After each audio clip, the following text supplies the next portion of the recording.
Juwea Flores is one of the few of the original District 6 residents who have been brought back to the land they were forced from during apartheid. I grew up in District 6, born and bred in District 6.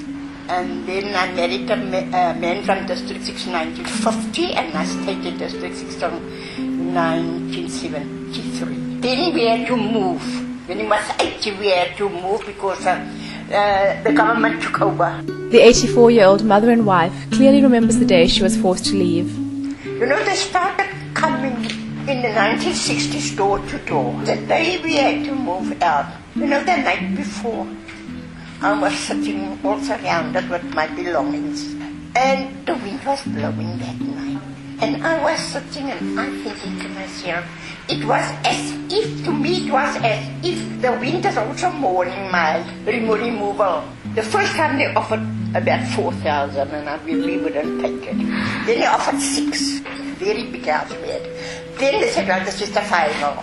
You accept it or you reject it. They offered us 8,000. Well, of course, that was the last offer. We had no choice. We had to take it. Our house was the very last house that they built us.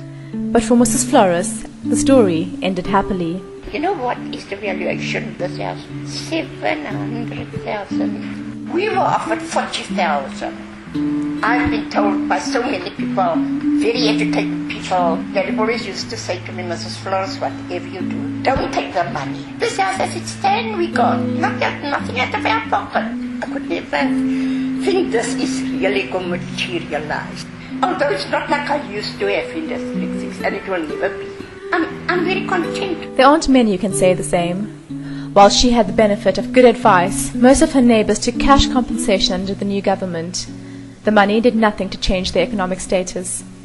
In most cases, the generations after them are still stuck in the Cape Flats, where their parents and grandparents were forced to during the land removals. As Mrs. Flores puts it, you can't recapture District 6 or any of the communities all over South Africa that were torn apart. But we can remember them and strive to recapture the colour, unity, and abundant life of those communities in our cities today.